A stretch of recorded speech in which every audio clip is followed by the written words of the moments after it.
Bonjour et bienvenue sur le ZCL. Nous serons ensemble jusqu'à 14 heures. On va recevoir dans un instant Monsieur Guillaume Robillard qui représente le FEMI. Il est responsable de développement et de programmation de ce festival qui va fêter ses 30 ans. Bonjour. Bonjour, merci pour l'invitation. Avec grand plaisir. On va ensuite recevoir dans la rubrique Street Carnaval et assainissement activité d'une association Richard Aron et Marie-Laure Gibotte-Giouan qui vont nous parler du Street Carnaval. Ensuite, on aura aussi l'anniversaire de Guy Tyrolien avec Enja Bitako, écrivain, conteur, traducteur de langue guadeloupéenne. Et on recevra aussi dans la rubrique Carnaval Ansel Limiel en mou, dont on n'a pas forcément le nom des intervenants, mais qui viendront pour nous parler de leur manifestation qui aura lieu sur Sainte-Rose. Voilà pour nos invités au niveau de l'actualité. On reviendra sur une interview de Guy Losbar qui nous parle d'évolution institutionnelle. On reviendra sur une problématique qui revient chaque année, qui est les fouets. Un espace est demandé pour leur permettre de pouvoir s'exprimer durant cette période de carnaval. On reviendra aussi avec le groupe Waka et Arioka sur les derniers jours concernant le carnaval, les préparatifs de Mardi Gras. Il y a toujours une problématique de l'eau et on parlera de ça sur le gosier, une distribution qui est toujours problématique pour les habitants de Cocoyer. Et on fera justement un petit point sur les 30 ans du FEMI avec cette conférence de presse qui s'est déroulée. Mais on va enchaîner directement avec notre invité qui est sur le plateau, donc Guillaume Robillard, qui est là pour nous parler des 30 ans du FEMI. On se rappelle que c'est un festival qui a permis de mettre en lumière le cinéma caribéen et donc de poser un espace de réflexion sur notre identité, nos mémoires.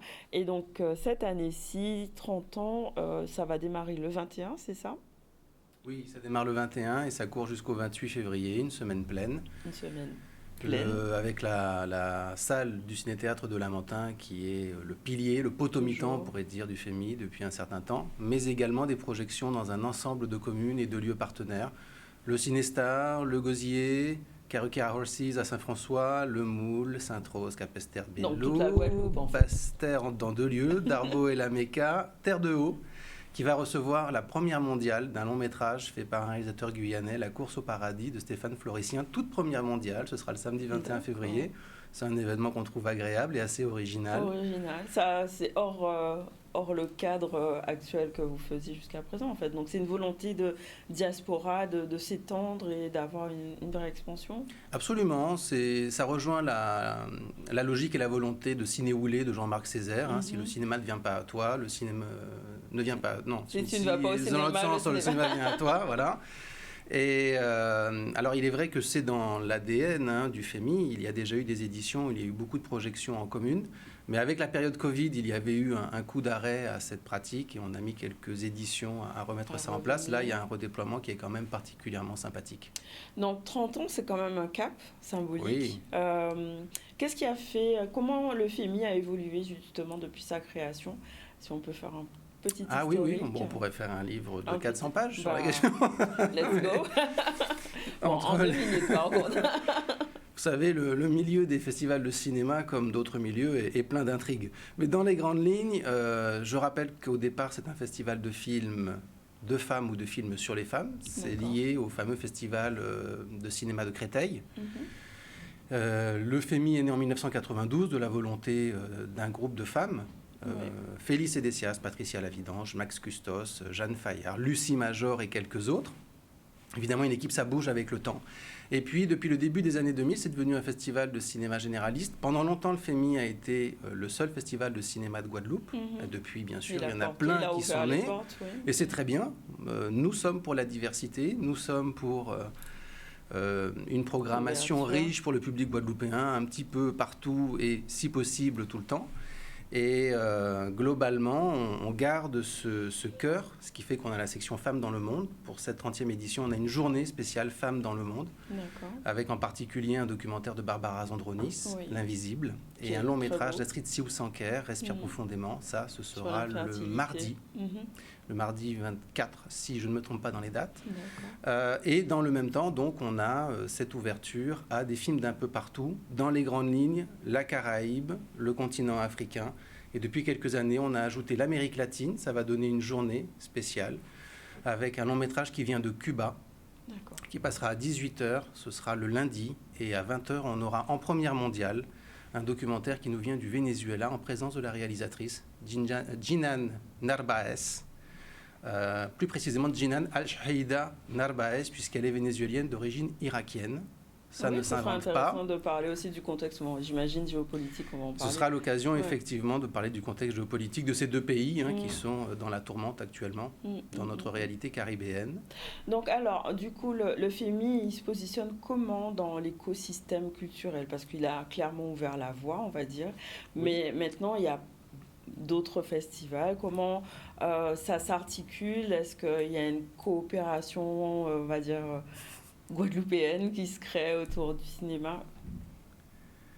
Alors, c'est beaucoup de questions dans la question. Pardon, désolé. Mais alors, comment Répondez comme vous voulez, comme vous pouvez. Il n'y a pas de souci. Alors, le FEMI, comment il se positionne? Déjà, cette inclusion de l'espace latino-américain qui est assez peu traitée par les autres festivals. Je ne dis pas du tout, mais assez peu. On a également inclus l'océan Indien depuis 2 éditions. L'an dernier, on a fait un focus sur l'île de la Réunion. Cette année, on va avoir la venue d'un producteur et d'une réalisatrice qui font l'effort de venir jusqu'à nous pour un court-métrage documentaire, Le passé légende du peuple de la Canne. Ça, ce sera donc à la journée Océan Indien le mercredi. Et on a un long-métrage réunionnais qui était déjà présent d'ailleurs au Black History Month, le Coruscant. Donc déjà, le fait d'aller vers des espaces qui ne sont pas forcément traités par d'autres festivals.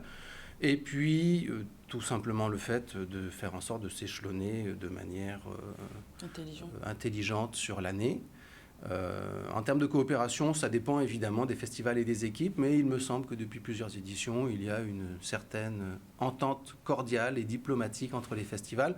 À partir du moment où, et ça c'est mon discours depuis déjà lorsque j'étais assistant de programmation en 2018, à partir du moment où chacun a une ligne éditoriale qui lui est claire, avec un positionnement dans le temps qui est pensé en réseau, il m'apparaît que nous avons toutes et tous notre place dans ce champ. Aussi sur, on va dire, la reconnaissance internationale. Est-ce qu'il y a un vrai changement, au bout de 30 ans, j'imagine que oui, sur la vision du cinéma caribéen à l'échelle internationale? Est-ce que vous avez des retours sur nos productions par rapport à ce qui se fait dans le monde actuellement?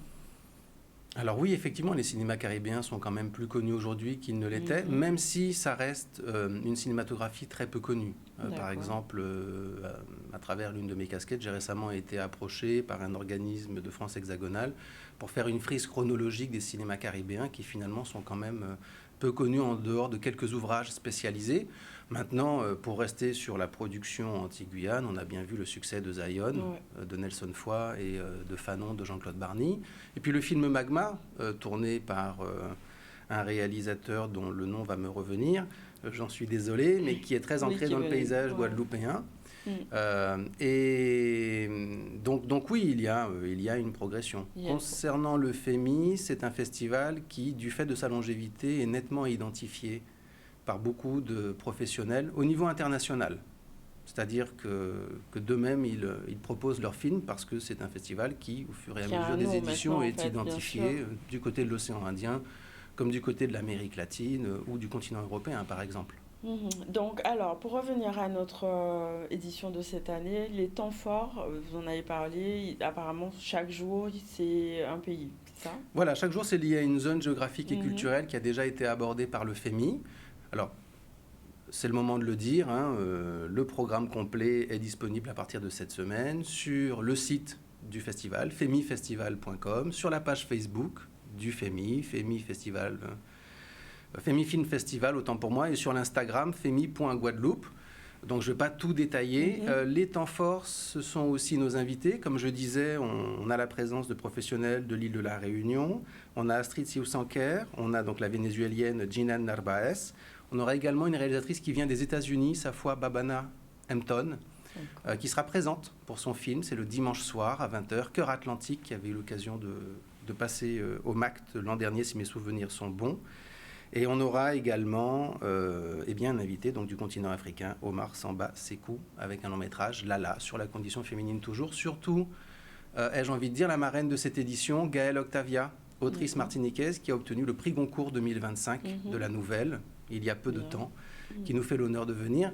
Alors le lien toujours, c'est avec le cinéma. Il y a quelques années, elle a réalisé quelques courts-métrages. On va en projeter 2 à la cérémonie d'ouverture, à laquelle elle sera présente. Et notre invité d'honneur, qui va recevoir un prix d'honneur, c'est Jocelyne Berroir, qui n'est plus à présenter. Bien sûr. Il y a quand même une compétition. Il y a une compétition, bien sûr. On a une soixantaine de films en compétition. D'ailleurs, c'est un bon cru, 60 films, tout format confondu, qui composent les différentes journées. Il y a différentes catégories, j'imagine. Absolument, court-métrage, court-métrage documentaire en format long et long-métrage de fiction. Comment vous, enfin, je sais que je l'ai déjà posé la question dans d'autres festivals, comment vous sélectionnez les films en compétition ? Alors, on en reçoit déjà beaucoup parce qu'il y a une forme d'inscription presque automatique qui est faite par beaucoup de réalisateurs et producteurs. Des fois, d'ailleurs, ils l'inscrivent 2-3 fois sur plusieurs mois parce qu'ils ne se rappellent pas qu'ils l'avaient déjà fait. Donc, il y a un gros écrémage. Cette année, on a reçu près de 3500 propositions, mais venant d'absolument partout. Donc, comme on ne couvre pas le tout monde, comme dirait Édouard Glissant, il y a un écrémage. On arrive à au moins 200 films à visionner, parfois plus, dans les différentes catégories. Il y a une petite équipe de sélectionneurs que je salue très chaleureusement d'ailleurs. Oui, alors, qui est 200 films, ce sont vraiment des gens passionnés qui donnent bénévolement de leur temps et de leur énergie, de leur concentration, qui font des petits rapports détaillés, très comme il faut. Je ne donne pas leur nom, ils sont anonymes pour des raisons assez évidentes. Bien sûr. Et ensuite, donc, on dessine la sélection.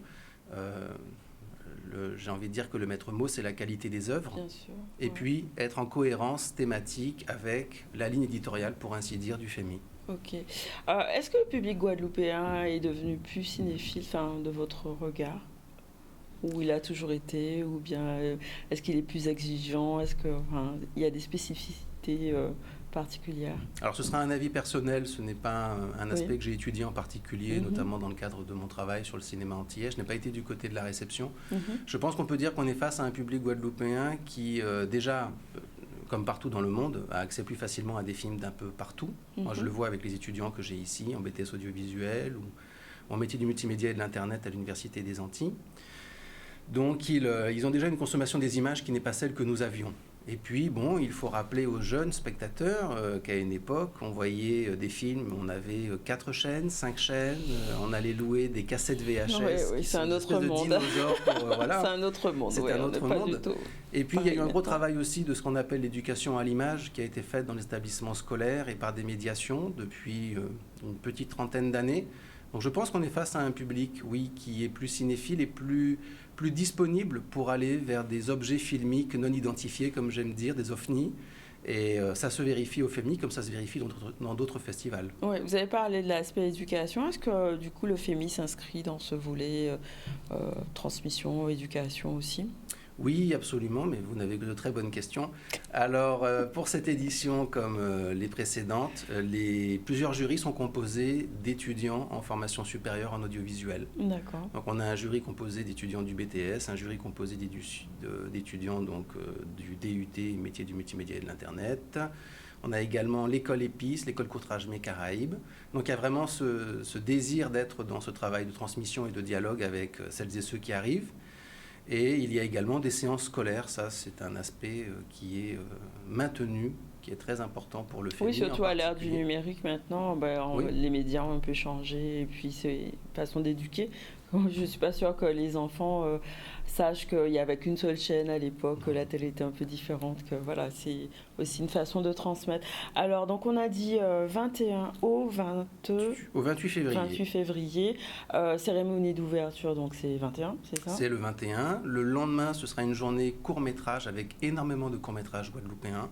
Ça permet aux équipes de films qui ont envie de venir de voir le film au festival. Et ça sera conclu, entre guillemets, à 18h avec un documentaire inédit, première mondiale également, de Kishna, au cœur du cinéma guadeloupéen, Regard croisé, donc un documentaire de 90 minutes sur notre production locale, ce qui me semble être un événement très important, c'est pourquoi je le précise. Bien sûr. Et puis donc ces différents temps forts, et en particulier avec notre marraine, il y aura 2 séances de dédicaces à Carrefour d'Estrélan le matin, le samedi matin de 9h à 11h, et à Cultura toujours à d'Estrélan de 16h à 18h.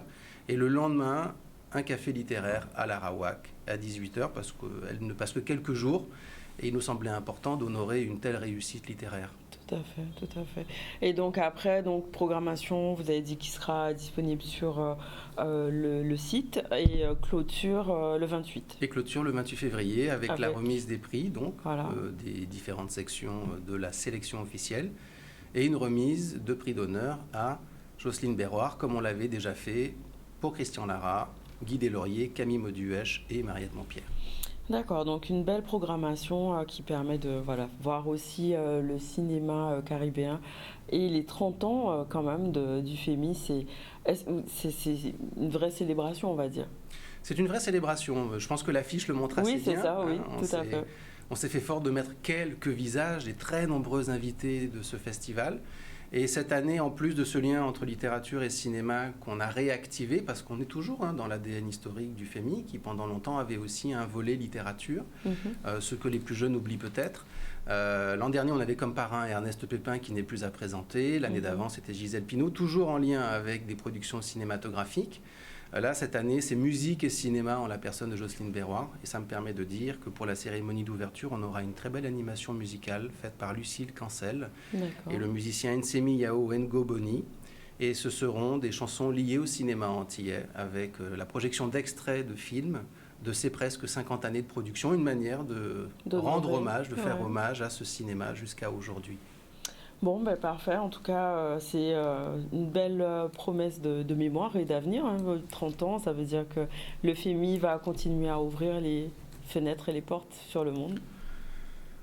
On y travaille. On y travaille. Merci, Monsieur Robillard, d'être venu. Donc, rendez-vous du 21 au 28 février pour célébrer le cinéma. Essentiellement, se passe au Ciné-Théâtre du Lamentin. Essentiellement, mais on a beaucoup de projections un peu partout sur le territoire guadeloupéen. Donc j'invite vraiment toutes et tous à décortiquer le programme comme de la langouste et à voir. Comme de la langouste, j'aime bien l'expression. D'accord, merci beaucoup en tout cas.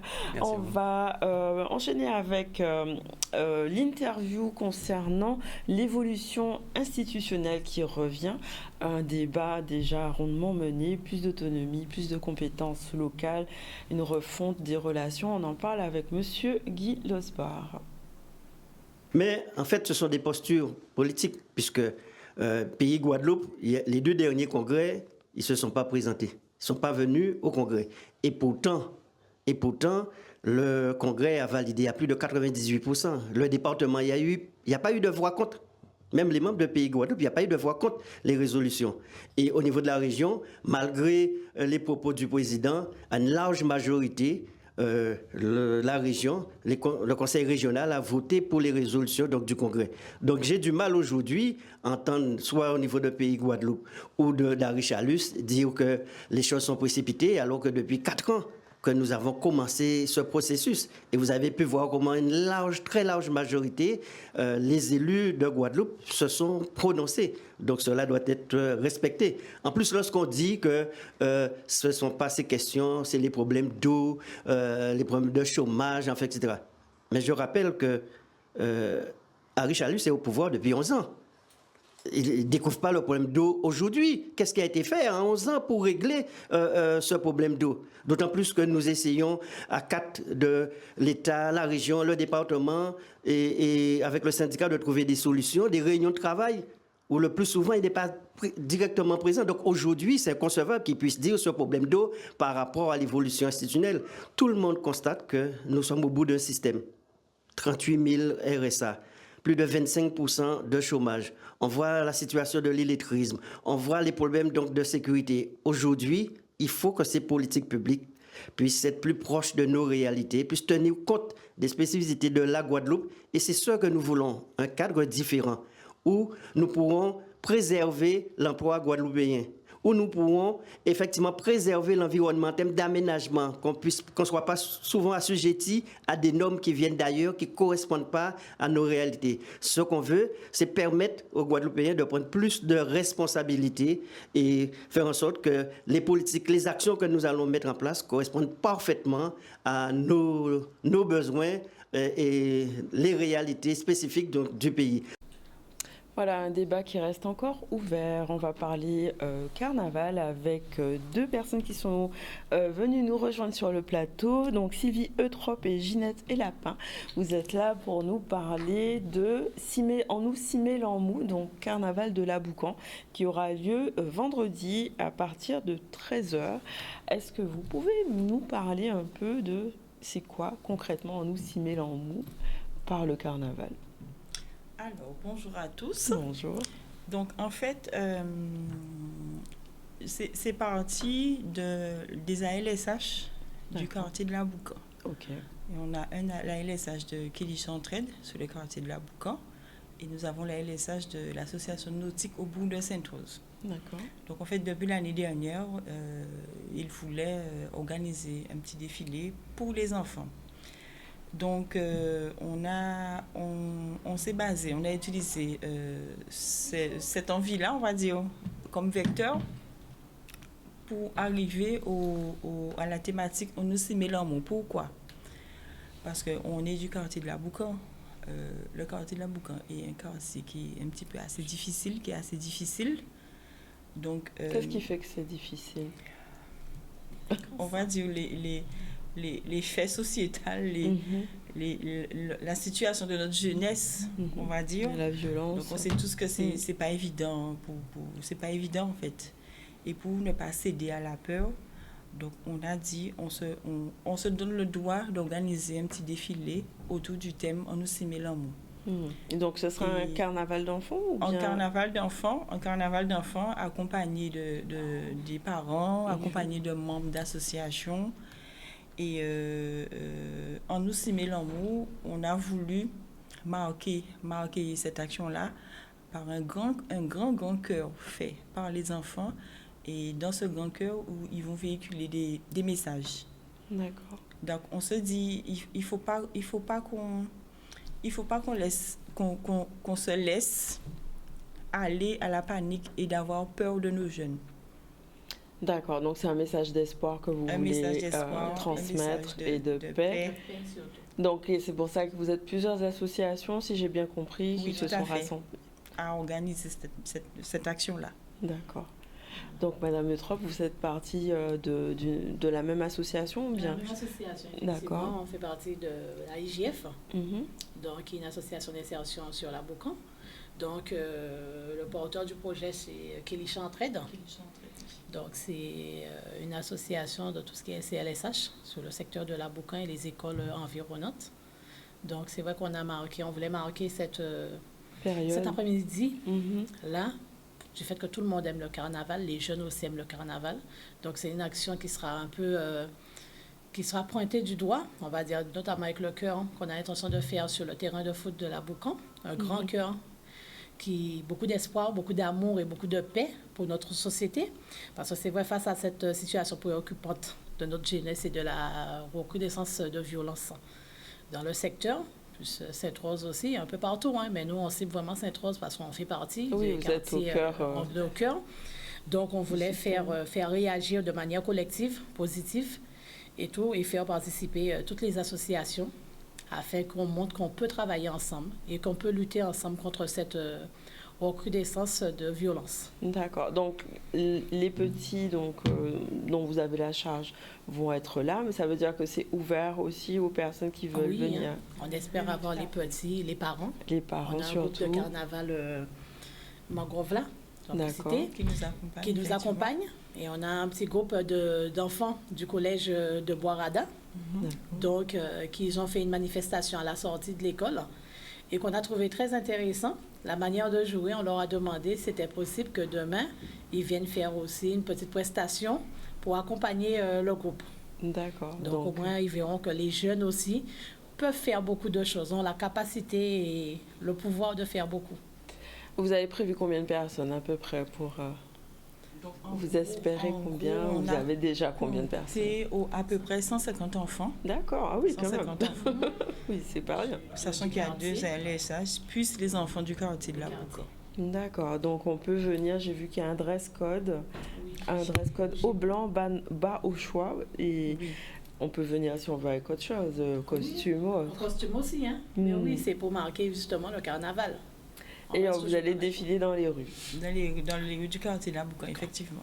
D'accord, donc il y a un point de départ, c'est au stade, c'est ça? Alors, le point de départ a été modifié par rapport au temps, par rapport à la météo.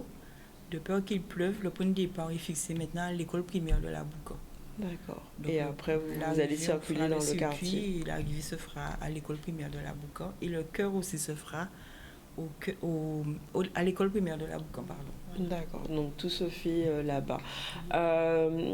Qu'est-ce que vous voulez partager avec les téléspectateurs avant qu'on se quitte? Donc on invite la population à venir participer, surtout pas vraiment que le carnaval, mais surtout ce que cette manifestation-là va incarner dans le quartier et l'esprit aussi du carnaval qui est en nous Simélamou, qui doit être pour nous un moment de calme, de paix, d'amour, de partage surtout.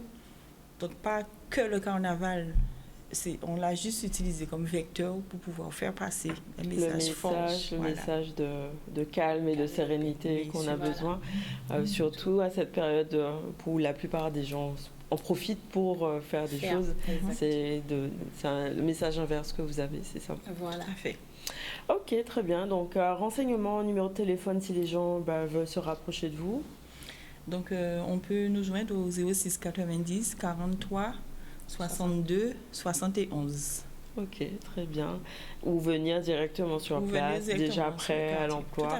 C'est à partir de quelle heure? C'est 13h. D'accord. Et après, le circuit va partir, vous avez dit, de l'école et revenir à l'école. Voilà. Revenir à l'école. On fait tout le tour de la Bouca, on va dire. Plus au niveau du quartier, la cité. Oui. Faire la cité et revenir au point de départ. Ok, très bien. Bon, rendez-vous est pris, 13h demain, 13h, vendredi 13. Voilà, vendredi 13, effectivement. C'est la chance. C'est la chance qui va s'ouvrir à vous. Voilà. Bon, merci mesdames. Merci à vous. Et on va faire notre première pause publicitaire. On revient dans un instant pour la suite du ZTL.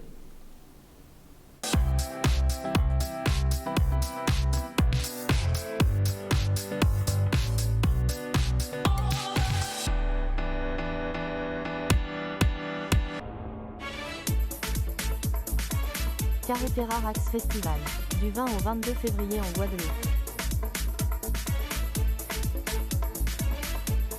La danse qui relie les cultures pour réveiller le féminin et honorer nos racines.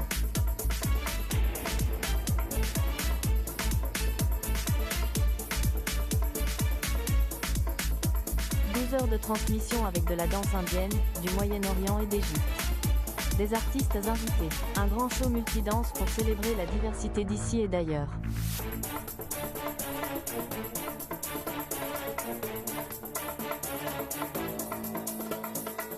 Rejoins-nous et écris l'histoire. 20 au 22 février, Carretera Rax Festival, Guadeloupe.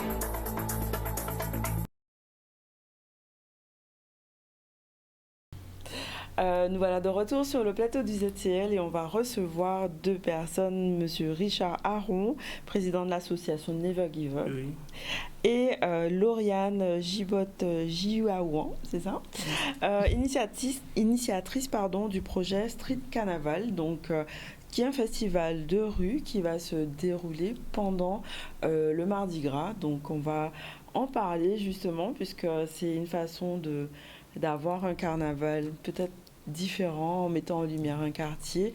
D'où est partie cette initiative de faire ce type de festival. Enfin, je ne sais pas si on peut dire festival d'ailleurs. Fête de rue, oui. On pourrait.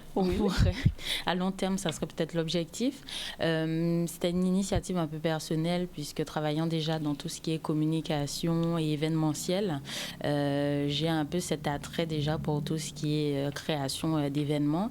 Et je réside à l'assainissement depuis toute petite. Voilà, j'ai vécu toute ma vie et je suis revenue il y a quelques années. Et donc, au fur et à mesure, en apprenant à se réapproprier le quartier, on se rend compte qu'il y a plusieurs personnes qui œuvrent pour ça et on sent aussi que le quartier a changé. Voilà, donc... Qu'est-ce qui a changé?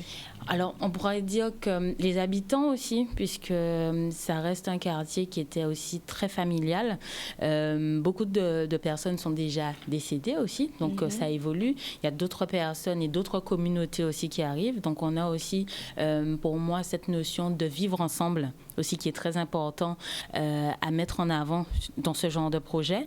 Et effectivement, on ne peut pas parler que du passé. Donc, le but, c'est de se réapproprier le lieu, de le faire ensemble et d'avoir justement un mouvement qui peut tous nous rassembler. Donc, quoi de mieux que de le faire pendant le carnaval? Donc, alors, le quartier a évolué et donc l'association Never Give Up fait partie de ce quartier. Comment, vous, qu'est-ce que vous faites comme activité? Depuis quand vous existez? Moi, je dis, j'aide le quartier beaucoup parce que je fais de la marche le dimanche. D'accord. On part le matin à 6h du matin, départ à la mairie de Port-à-Pitre. On arrive à Batufort, on a beaucoup de parcours. D'accord. Et puis j'aide aussi les jeunes à se motiver pour qu'ils puissent savoir de jamais abandonner dans la vie, de toujours tenir les bras en haut, ne baisser pas les bras. Et puis c'est très important aussi à aider les jeunes parce qu'ils sont plus désœuvreux, tu vois. Ils n'ont pas d'objectif. Ils ont toujours tendance à baisser les bras, tu vois. Alors j'ai essayé d'aider la population à aller vers l'avant. D'accord. Vous êtes combien au sein de l'association? On est à plusieurs. Bien. On fait la marche le dimanche, parfois on est à 10, parfois on est à 15, ça dépend des personnes. Et aussi, j'aimerais aussi éviter les autres personnes à venir marcher avec nous le dimanche. C'est tous les dimanches? Tous les dimanches, à 6h du matin le départ. Et c'est très important la marche. Le sport dans la vie, c'est très important. Il y a l'alcool, il y a tout, mais le sport, c'est primordial. Ça permet de rester bien ancré, tout ça. Mettez du sport dans votre vie. Mettez du sport, bon, le message est passé. Oui, ok, donc c'est un message vraiment de motivation, de donner un espoir, de rester bien rester debout. Dans son corps, dans sa tête aussi, c'est ça. Il y a d'autres associations donc, qui soutiennent le quartier. Et en fait, l'idée, c'est quoi sur le street carnaval? C'est un lionnage d'associations. Quel est l'esprit derrière? Comment ça va se passer un petit peu? Alors oui, pour répondre à la question, c'est vrai que, comme je disais, le projet a été initié par moi. J'ai voulu justement apporter un crédit au projet, donc en me référant à l'association existante déjà depuis quelques années, qui est l'association Terre-Plein Art, qui s'occupe justement de revitaliser le quartier, de redynamiser les choses, donc avec à la présidence Daniel Manclier et accompagné de Karel Tarrer, donc qui ont fait un travail déjà extraordinaire sur le quartier, donc qui cherchait également à pérenniser un peu ce côté plutôt culturel. Voilà, et la synergie s'est faite. Donc j'ai été les voir et directement ça a pris. Et le projet est né donc par déjà cette fusion et cette association entre les deux entités. Et ensuite, où on a sollicité Richard qui est bien implanté dans le quartier, qui fait aussi ce lien. Donc le but, ça sera de promouvoir tout ce qui est artistique. Donc il y aura des shows de street art, notamment pour repeindre un peu les dents creuses qui sont le vrai fléau, de beaucoup de communes, de nous donnant envie en fait finalement de passer dans notre rue au quotidien, d'être aussi dans le prolongement, puisque c'est vrai que le quartier de l'assainissement a deux facettes. Abîme et Pointe-à-Pitre. Oui. Donc, le but aussi, c'est de dire à Pointe-à-Pitre de ne pas nous oublier, comme les Abîmes non plus, parce qu'on n'est pas proche du bourg. Et un peu aussi de créer cette attractivité dans le quartier, que les visites qui se font aussi dans le cœur de Pointe-à-Pitre, qu'on donne aussi envie aux touristes de venir nous découvrir. Donc, par là, revitaliser le quartier, par tout ce qui va être, avoir des jolies maisons, voilà. Des artistes aussi vont pouvoir performer, voilà, qui vont nous faire des petites surprises. Un village artisanal aussi. Donc, et surtout, le côté le plus important, je pense, le street food. Donc, la nourriture de rue, mais aussi qui représentera aussi toutes les communautés. Donc, la communauté dominicaine, la communauté haïtienne, la communauté créole. Donc, voilà, c'est vraiment un lionnage entre diverses compétences. Et nous sommes accompagnés de différents partenaires qui mettent chacun leur pierre à l'édifice. Voilà. Alors, concrètement, donc il y a des street art, donc c'est un peu un live painting, c'est ça? Ça va être un peu ça. Ouais. Plus le street food, plus le village, tout ça, ça se passe sur la journée donc du Mardi Gras, c'est ça? C'est ça. Comment ça s'articule? Est-ce que l'assainissement c'est grand, enfin oui, voilà. Est-ce qu'il y a un bic Exactement, on peut dire ça comme ça. Ouais. Donc ça va se dérouler à la rue du Sacré-Cœur, donc pas loin du Palais de la Mutualité. Donc je pense que la musique oblige va attirer aussi un peu le monde. Mais ça veut dire que le carnaval ne va pas passer dans cette rue-là, du coup? Alors normalement, le carnaval ne passe pas spécifiquement là, mais voilà, nous sommes c'est un spot et qui va rester le spot, qui est notamment le spot du point d'interrogation qui nous accompagne aussi sur ce projet. Donc en fait, on a essayé de solliciter les membres actifs. Donc voilà, on ne prend pas du tout leur place puisque c'est eux qui vont conclure la journée. Voilà, par une prestation. Donc, quand on a terminé cette partie plutôt piétonne, on leur laisse la place et c'est eux qui arrivent et qui clôturent la belle journée. Voilà. D'accord. Donc, la journée commence à quelle heure? Alors, le show painting commencera entre 8h et 9h. Donc, comme ça c'est un long travail. Le village artisanal et street food va ouvrir à partir de 10h. Voilà. Et on sera présent jusqu'à 19h. Voilà. D'accord. Donc, c'est le before du Mardi Gras pour ceux qui sont à Pointe-à-Pitre et qui cherchent quelque chose à faire en attendant les groupes, voilà. On trouvait qu'il manquait ça, en fait, finalement. Ça manquait un peu, parce que le temps peut être long entre, voilà. Exactement, puisque Pointe-à-Pitre ferme tôt, donc les gens arrivent tôt. Et en ça plus, pour se placer. Et ils s'ennuient, donc en fait, là, on crée une fête où tout le monde est... Une fête dans la fête. Une fête dans la fête et tout le monde est bienvenu. Donc, les habitants du quartier et les membres extérieurs. Et toute contribution est bonne à prendre parce qu'on va passer un très bon moment. Et donc, l'association Never Give Up, comment elle s'inscrit dans tout ce programme qui est prévu? Je suis là pour encadrer un peu. Encadrer, d'accord. Encadrer le mouvement. Oui, parce que la sécurité est importante aussi. La sécurité et aussi pour aider aussi. Oui. Et donc, les membres seront là autour pour on sera ensemble. Pour gérer toute l'organisation. C'est une grosse logistique quand même, parce qu'à l'intérieur du carnaval, ça veut dire qu'il faut être actif aussi. Tout à fait. Donc c'est vrai, comme je le dis, ça reste déjà mon métier, mais on a aussi d'autres éléments à prendre en compte, surtout quand on fait une fête de rue. Là, c'est la première édition. C'est un peu l'édition test. L'objectif, c'est de réitérer chaque année. Mais voilà, on fait en sorte d'avoir une très belle fête et de mettre l'organisation qu'il faut autour, et avec justement le soutien de l'association Never Give Up qui aussi sollicite des artisans, parce que c'est ce qu'on fait aussi. On accueille les artisans pour venir promouvoir leurs produits, que ce soit au niveau food ou que ce soit au niveau artisanal. Donc c'est là aussi où Never Give Up a été aussi un bon renfort pour dire j'ai pensé à telle personne. Voilà. Pour le réseautage, mettre en lien en fait les choses. Exactement, c'est le but. C'est de recevoir. Le quartier reçoit. Le quartier, l'assainissement reçoit, donc Mardi Gras, à partir de, on va dire, 8h, vous m'avez dit. Ceux qui veulent commencer à voir le show, on va dire plutôt 9h, mais 10h pour le village. Et comment on fait pour savoir où est-ce qu'il y a justement le street art? Il y aura quelqu'un qui pourra dire c'est telle rue, il y a quelqu'un qui fait telle peinture. Il y a des gens qui Alors, vont c'est vrai que tout se passe dans la même rue. C'est Ouais. ça. Donc, Mais le painting aussi. Oui, c'est ça. D'accord, On ok. commence par ça. Donc, au D'accord. fur et à mesure, voilà, peut-être par le biais de d'autres événements qu'organisera Terre-Plein Art, en fait, je pense que ce côté culturel sera de plus en plus présent. Donc, le projet active finalement la pensée que l'association a depuis quelques années, qui est de réembellir le quartier, et au fur et à mesure, on s'étalera dans d'autres rues. Voilà. D'accord. Donc, on sera... Donc c'est déjà la première rue. C'est le voilà, premier c'est espace, la première pierre c'est qu'on pose. l'ouverture. C'est exactement ça. D'accord. Et on sera aussi accompagné par le média l'Oxymore.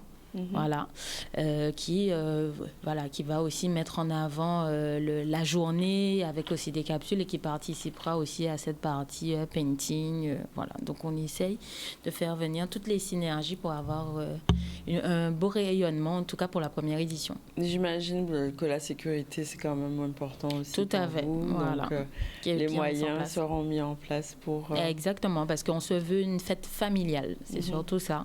C'est que ça soit accessible à tout le monde. Voilà, qu'on puisse venir avec les enfants, qu'on puisse pouvoir se poser, s'asseoir, manger, écouter de la musique, voir quelques artistes. Oui, mais il ne faut pas perdre sa passer. place quand même du carnaval. Donc, Oui, alors il faut peut-être prévoir 2 chaises pliantes, chaises, je sais on pas. va réserver et on va au C'est ça. street Voilà. carnaval. Exactement. C'est une petite logistique aussi, mais Oui, ça, voilà. Non, ça mais il se faut gère. prévoir parce que je sais que c'est quelque chose. Les réservations de places de carnaval sont C'est très important. Bon, en tout cas, merci pour ce nouvel espace. Donc, fête de rue, Mardi Gras, l'assainissement reçoit. On a dit à partir de 8h30 si vous voulez voir le street art, jusqu'à 19h avec le point d'interrogation qui va clôturer. C'est ça, j'ai tout résumé. Exactement. Merci. Et avec quelques surprises dans la journée. Avec Voilà. des surprises, donc des animations, un village artisanal pour permettre de faire venir les gens et de partager ensemble. Merci beaucoup. On va faire un petit retour sur l'actualité. On reste dans le domaine du carnaval et parler de cette pratique de fouet qui peut faire débat, notamment sur le quartier du Charmois. Une petite altercation a eu lieu. On en parle avec Olivier Félix. Je n'ai pas tardé à arriver sur place, dans la mesure où je suis moi-même riveraine. Donc, en 30 secondes, j'étais déjà sur place puisque mon aîné m'avait au préalable envoyé la vidéo. J'étais carrément atterrée. Je me dis, mais qu'est-ce qui se passe? Mais qu'est-ce qu'il a, le monsieur? Qu'est-ce qui va se passer si j'arrive pas très vite? Et de ce fait, je suis arrivée très vite. J'ai essayé de régler le problème avec lui dans l'immédiat. J'ai tout de suite aussi appelé la gendarmerie, dans la mesure où pour moi, il s'agissait d'une agression sur mineur. Surtout que l'enfant, vous l'avez tous vu, hein, il est resté particulièrement calme, respectueux envers ce monsieur qui voulait le déposséder de ce qui lui appartenait. Voilà. Donc la gendarmerie avait bien notifié à ce monsieur son nom droit. Ça a été clair et logique. Ça a confirmé ma pensée d'agression sur mineur. Il m'a ensuite demandé si je portais plainte, mais ce monsieur en question est venu demander à ce qu'il puisse s'excuser, hein, et devant moi et devant mes enfants. Ce que j'ai accepté, puisque j'ai vu qu'il s'était calmé. J'ai pas voulu envenimer la situation. La présence des gendarmes apaisant l'incident, ça s'est terminé dans le calme avec un monsieur qui a reconnu ses torts et qui a voulu aussi s'excuser, comme je l'ai dit en amont. On a tout de suite réagi en disant que c'était inadmissible que ça arrive à l'agression physique, mais on peut comprendre le phénomène de la nuisance, mais comme on dit dans la période du carnaval, c'est une courte période de l'année, il faut faire preuve de tolérance en fait. Et tout de suite on a réagi. On a répondu à l'appel quand on a entendu qu'un mouvement populaire se faisait sur l'espace. On a répondu présent parce que le fouet, c'est avant tout une passion commune qui réunit énormément de personnes. On parle de dizaines de milliers de fouetteurs sur la Guadeloupe et on se devait d'être présent et de soutenir parce que on sait que c'est pas anodin ce qui s'est passé. Ça a été touché directement un symbole fort de notre culture et il fallait répondre tout aussi fort qu'au niveau de l'action, en fait. C'est une nuisance qui, même moi, en tant que maman d'enfants pratiquants, ça casse les oreilles. On le conçoit totalement. Mais c'est lui, il n'en était pas à sa première. Donc il avait déjà fait des pétitions, il a d'ailleurs aussi été voir le collège en lui-même, puisque certains jours les collégiens venaient avec des fruits dans leur sac. C'est vraiment une certaine façon pour eux de s'amuser. En contrepartie, je comprends totalement la nuisance. C'est pour cela qu'on se demande et qu'on demande aux instances en pouvoir de pouvoir justement créer des infrastructures ou dédier un endroit qui pourrait à la fois satisfaire ces jeunes dans leurs besoins d'expression à ce moment de la tradition. Il faut rappeler que ça dure que 3 mois, hein, c'est pas toute l'année, c'est pas une récurrence non plus, et aussi satisfaire tout un chacun, moi-même compris, hein, mais je tolère parce que je sais que c'est un petit moment, mais les deux clans seraient satisfaits si au moins nous avions une infrastructure prévue à cet effet. Voilà donc un sujet qui divise encore, mais qui fait partie de notre patrimoine culturel. Donc il s'agira de trouver un terrain d'entente pour que chacun puisse s'exprimer. On va rester dans la partie carnaval et parler de Waka et Arioka. Donc les répétitions s'intensifient, les groupes se préparent justement à rentrer dans la dernière ligne droite des jours gras, costumes, chorégraphie, chaque détail compte, on en parle avec Olivier Phoenix. Je dirais que c'est le rush, forcément, la dernière semaine. On veut être prêt, enfin prêt lundi et mardi, puisqu'on est présent. Donc, c'est vrai que voilà, il y a la fatigue, il y a aussi le stress d'être prêt au moment venu, quoi. Je crois que dans une journée, il n'y a pas assez d'heures, vraiment pas, parce que du coup, c'est vrai qu'il y a énormément de choses encore à faire et voilà, on essaie de mobiliser l'ensemble des adhérents. Donc, il faut allier la vie, je dirais professionnelle et la vie, effectivement, de carnaval. Donc, pas toujours évident, mais voilà, on espère effectivement. Donc, c'est encore beaucoup de nuits blanches, en fait. Les jours gras, ça s'annonce très bien. Ça s'annonce bien. C'est vrai que c'est tendu, c'est vrai qu'il y a beaucoup de fatigue. La semaine est, on va dire, intense, c'est très intense pour pouvoir sortir en tout cas bien comme il faut, que tout soit prêt, tous les costumes soient prêts, tout ce qui va autour de dimanche, lundi, mardi soit prêt. Mais en tout cas, ça va, on a une belle équipe.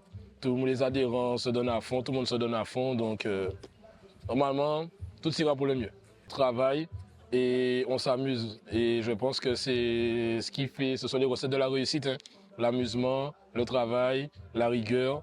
Donc, pour le moment, nous sommes en plein dedans. Donc, on va défendre le titre, ce qui est tout à fait normal. Et pourquoi pas une deuxième. En tout cas, on travaille pour. Nous, on a une façon de fonctionner, c'est-à-dire qu'on a une cellule atelier, une équipe artistique qui s'occupe des vêtements des jours gras. Donc, lorsque ce sont les dimanches ordinaires et tout, les adhérents gèrent eux-mêmes. Ensuite, lorsqu'on arrive au jour gras, la préparation des costumes de jour gras se fait en atelier par une équipe.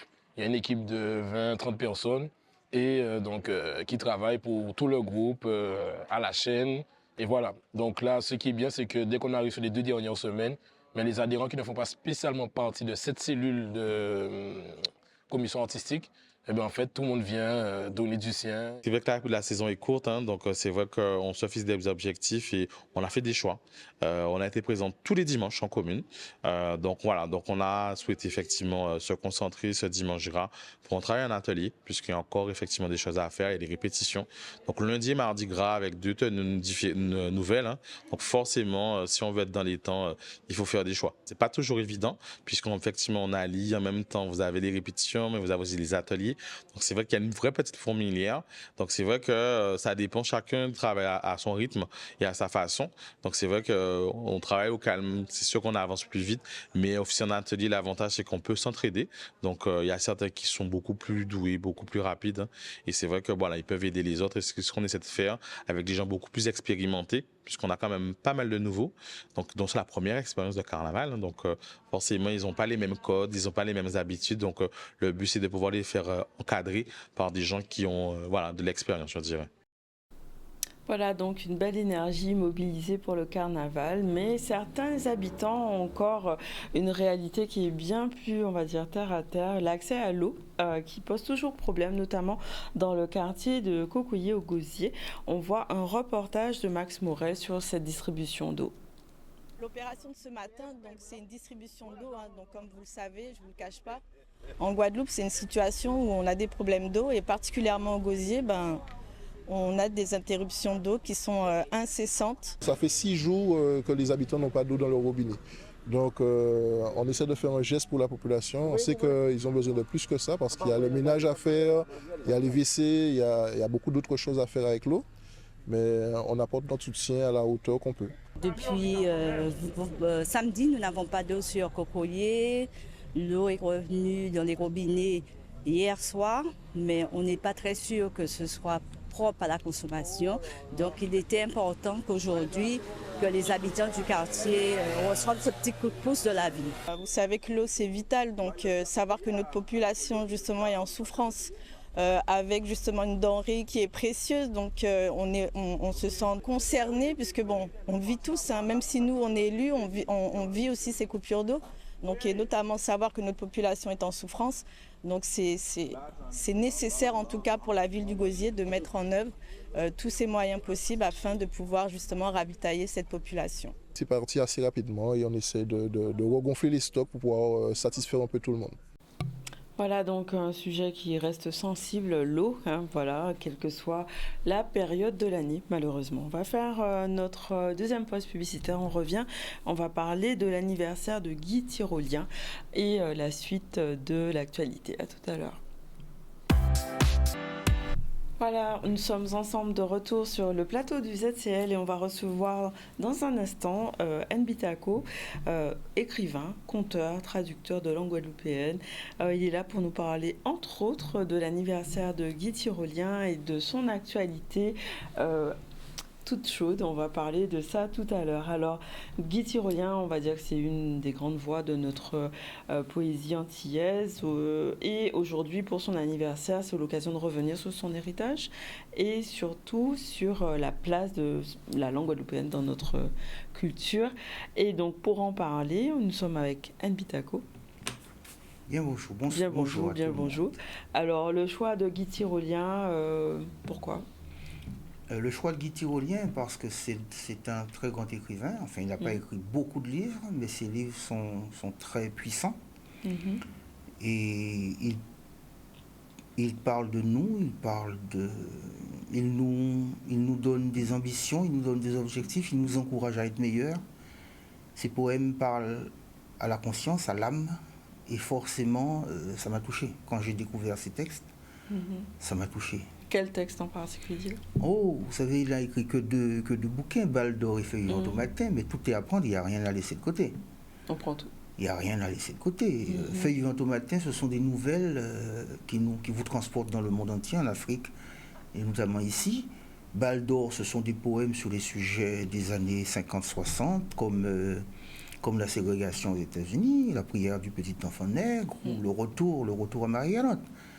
C'est encore d'actualité, tout ça ? Alors, qu'est-ce qui est d'actualité ? Vous savez, il y a des gens pour X raisons qui s'en vont, qui vont faire des choses à l'étranger, qui reviennent un jour.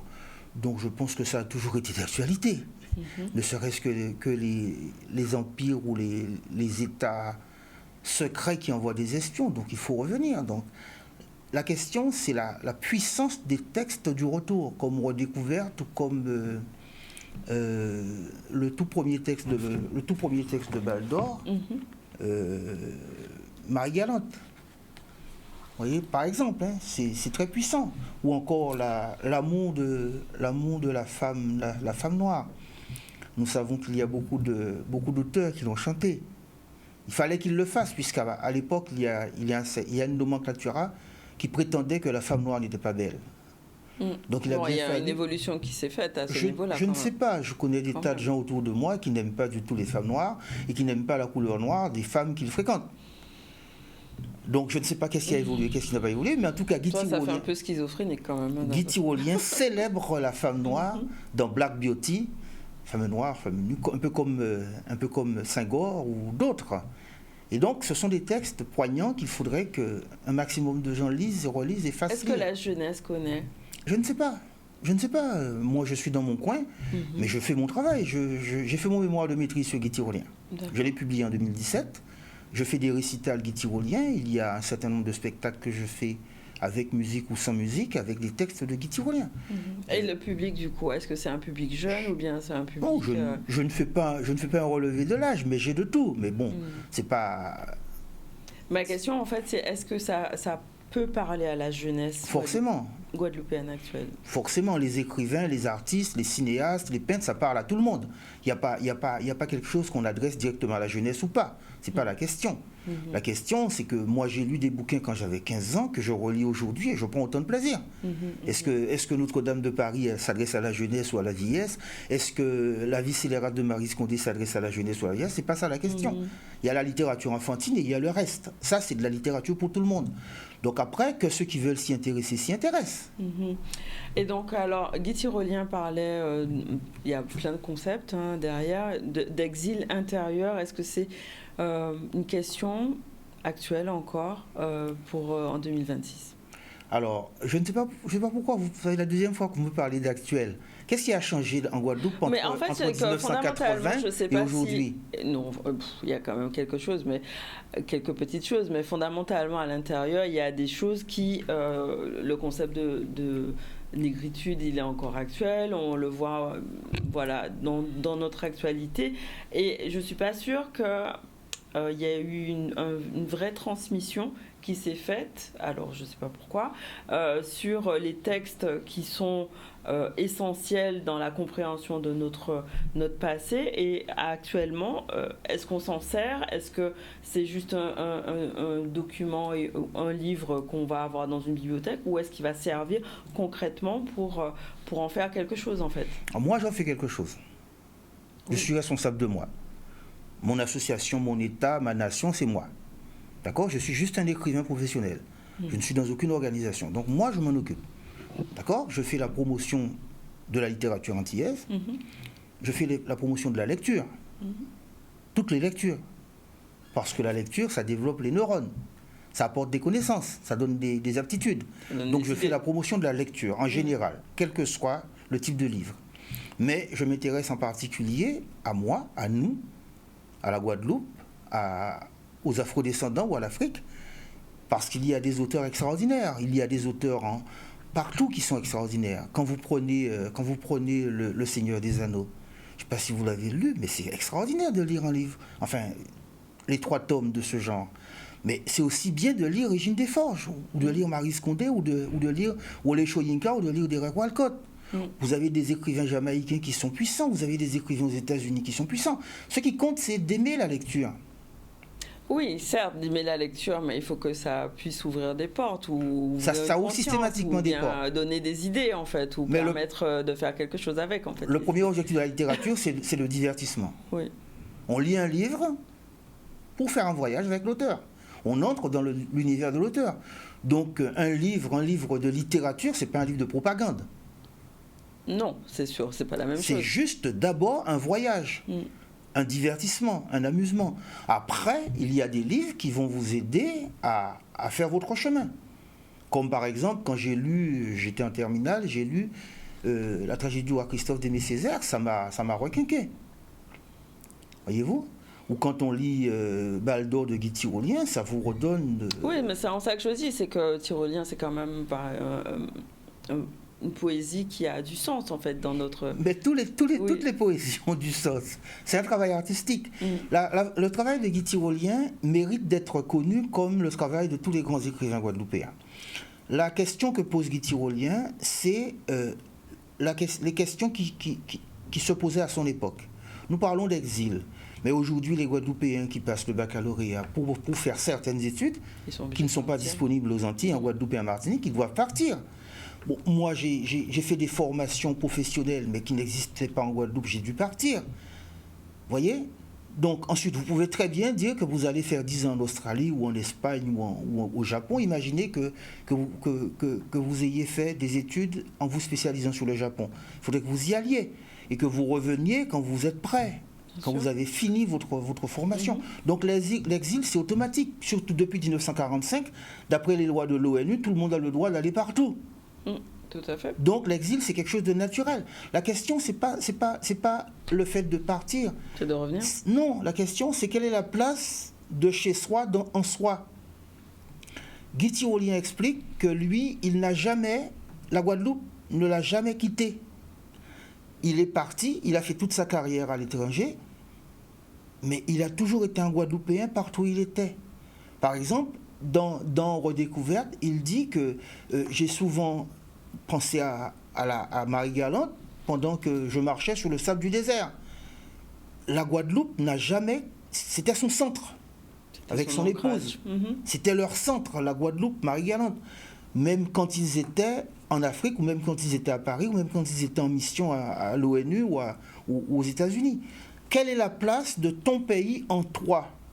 C'est ça la question. Vous pouvez très bien être un Chinois en Guadeloupe et être plus Chinois en Guadeloupe qu'un Chinois en Chine.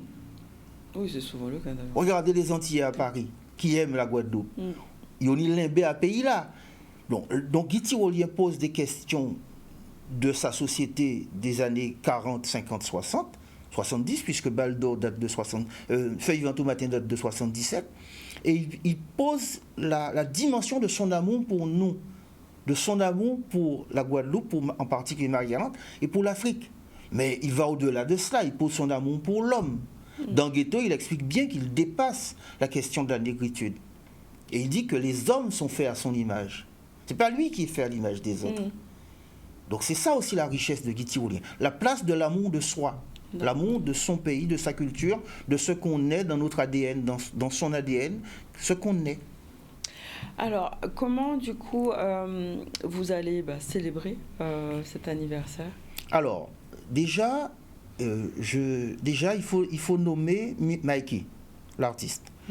Mikey, c'est le fils de Guy Tyrolien, le fils de Guy Tyrolien. Donc c'est le petit-fils de Guy Tyrolien. Et vous savez, en ce moment, la famille Tyrolien, notamment la famille Racine, est en train d'organiser le mois de l'Afrique. Oui. Donc c'est pas de notre faute. L'anniversaire de naissance de Guy Tyrolien tombe le 13 février en plein mois de l'Afrique, tous les 2 ans. Donc Mikey s'est investi dans l'organisation du dépôt de gerbes. Donc Alain Tyrolien sera le chef de la cérémonie. Il y aura des artistes et des personnalités. Donc ce sera quel jour? C'est demain, vendredi 13, vendredi 13. À Henri IV, au pied du cimetière, devant la stèle de Guy Tyrolien. D'accord. Donc, parmi les personnalités, il y a notamment Max Ripon qui sera là, parce que Max Ripon est très attaché à Guy Tyrolien, et il a notamment traduit la prière d'un petit enfant nègre.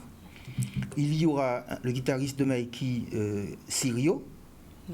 Ce sera une petite surprise, mais Sirio sera là avec sa guitare. C'est une surprise. Il y aura Christelle Daumont qui va nous dire un texte, ainsi que notre comédien Gabriel Mugerin. D'accord. Il y aura le grand conteur Lazare Raymond qui sera également présent. Et nous allons passer un petit moment, très court. C'est symbolique. D'accord. Pour rappeler à la presse qui nous fera l'honneur de venir et aux Guadeloupéens, ainsi que les images que nous prendrons pour envoyer à nos amis par la suite, que nous avons un très grand écrivain en Guadeloupe qui s'appelle Guy Tyrolien et qui est né le 13 février. Et donc nous appellerons les Guadeloupéens à noter dans leur agenda des années à venir à mettre une croix rouge sur le 13 février. D'accord, tous les 2 ans, vous avez dit? Tous les ans. Tous les ans, quand même. Ok. Puisque c'est un héritage. Vendredi. Attendez, la dernière chose que je dis, pourquoi il faut dire à nos enfants, à nos amis, à tout le monde, que c'est l'anniversaire de Guy Tyrolien. Guy Tyrolien fait partie des Guadeloupéens les plus célèbres au monde. Ses œuvres sont étudiées partout. Ses livres sont traduits. C'est une personnalité majeure de la culture guadeloupéenne. Donc, à l'international, ça va. En Guadeloupe, il faudrait aussi que ça aille. Il faudrait que nos enfants sachent que nous avons un grand poète qui s'appelle Guy Tyrolien, qui est né le 13 février. Et ensuite, on va rappeler quelques hauts faits de sa vie. Les Guadeloupéens aujourd'hui ne pensent pas à la puissance intellectuelle et la puissance de la personnalité qu'il fallait dans les années 30 pour aller faire des études supérieures. On prenait les meilleurs des meilleurs. C'était uniquement de la sélection. C'était l'élite. Et quand Guy Tyrolien a obtenu la bourse du gouverneur, ça veut dire qu'il est sorti parmi les meilleurs des meilleurs, comme Maryse Condé ou comme d'autres. Et donc ces gens-là ont fait des efforts puisqu'on ne donnait pas des diplômes à tout le monde, c'était vraiment une sélection par le petit nombre, par l'élite.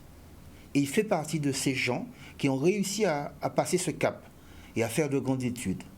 Il y a un autre dont on pourrait parler, puisqu'il n'est pas aussi célèbre internationalement, mais c'est le commandant Mortenol, qui a fini major de sa promotion dans l'école militaire, dans les années 1880. Donc nous avons ces gens-là qui doivent nous servir de référence. Moi, je ne veux pas me référencer au petit gars qui est bourré et qui va casser la porte de la voisine en rentrant à 5 h du matin. Non, bien sûr, il faut élever les standards. Voilà. Mais, et là, nous avons une occasion de le faire avec M. Guy Tyrolien. Donc alors, vendredi 13, c'est quelle heure 18h. 18h, d'accord. 18h. À peu près 2 heures de temps. Non, même pas une heure. C'est convivial, c'est un petit moment. Nous allons lire, nous allons présenter quelques textes de Guy Tyrolien, nous allons dire quelques mots avec des membres de sa famille. Mais c'est en plein air en plus. Donc voilà, 18 heures pour revenir sur cette personnalité qui est vraiment importante à mettre en lumière. Et rappeler les 2 livres que nous devons tous lire et faire lire, que nous pouvons offrir, Balle d'or et Feuilles vivantes au matin. Balle d'or, c'est que de la poésie, enfin il y a aussi un sketch sur Delgrès. Et Feuilles vivantes au matin, ce sont des nouvelles et des poèmes intercalés. Et ce sont 2 livres publiés chez Présence africaine, aux éditions Présence africaine, disponibles dans toutes les librairies de France et de Navarre. Super. Votre actualité, c'est quoi? Alors, mon actualité, je vais rééditer mon mémoire sur Guy Tyrolien au mois de mars. Je crois que c'est la 3e semaine du mois de mars. Ça paraîtra. Entre-temps, je viens de publier mon 2e roman qui s'appelle Gojette. Gojette, c'est une révolution anticapitaliste. D'accord. Une révolution qui va mettre fin à l'injustice du monde dans lequel nous vivons, l'injustice institutionnalisée du monde dans lequel nous vivons. C'est une vraie révolution. Vous savez, les révolutions, ça coupe des têtes, ça fait saigner, ça fait des confits de cœur, ça fait des crèmes de cervelle. Oh là là, mon Dieu. Tout un programme, d'accord. La révolution, c'est la révolution. C'est le chaos qui remet de l'ordre, c'est ça. Un peu ça. Mais mettre un autre système en place qui respecte la dignité de chacun et qui abolit la... Donc Gojette, ça parle de ça, de comment il faut faire, ou bien ça parle de quoi exactement?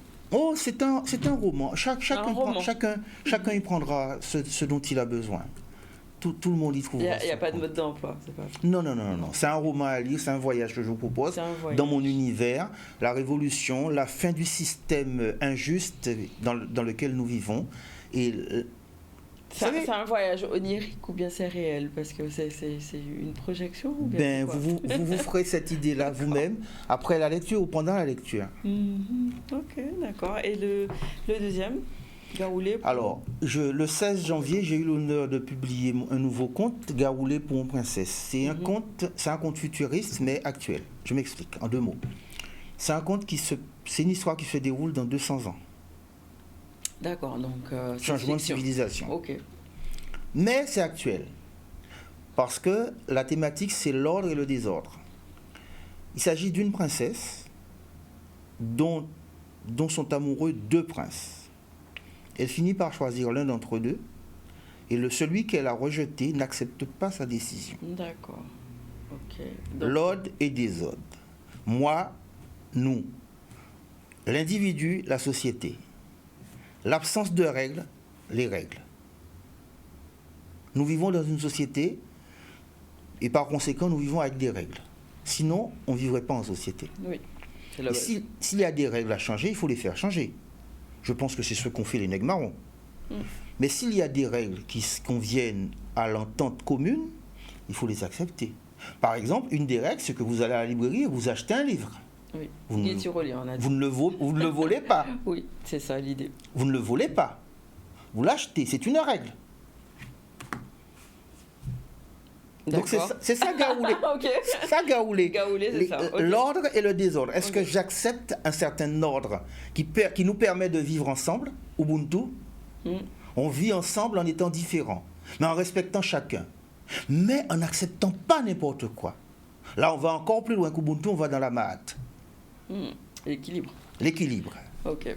Avec arrêt quand il y a débordement. Tout un programme. Oui, Guy Tyrolien vous dit que si je pousse des cris, c'est que j'ai l'orteil pris sous la botte des autres. Il faut sortir de là. Oui. on peut ne rien dire et se laisser tuer, mais on a aussi le droit de résister, de dire stop, en son monde, moi aussi. Ok, alors ces livres, comment on fait pour se les procurer? Alors, pas seulement ces livres, parce qu'il y en a beaucoup d'autres. Je mets en avant quelques-uns de mes livres, comme par exemple ma traduction de Marie Scondé, Savannah Blues, Caladia Savannah. Je serai à Pointe-à-Pitre mardi avec KBM à la manifestation Karouimas. D'accord. Sur la place de la Victoire de 9h à 17h. Est-ce qu'on peut parler rapidement de cette manifestation? Ah non, moi je ne connais pas la manifestation. KBM m'a invité, parce que c'est mon partenaire. Vous êtes venu, et voilà.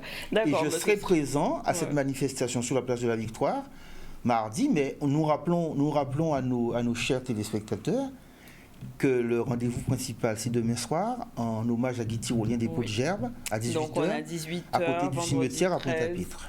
Oui, Pointe-à-Pitre. Et après, donc, pour ceux qui veulent se procurer ces livres parmi Mon numéro n'a pas changé, 38 16 25. Et j'ai un nouveau quand même pour WhatsApp, 11 19 27. 11 19 27, ok. 38 16 25, 11 19 27. Okay. On est joignable.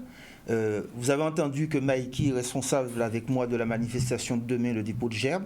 Mikey est là, c'est un artiste que tout le monde connaît.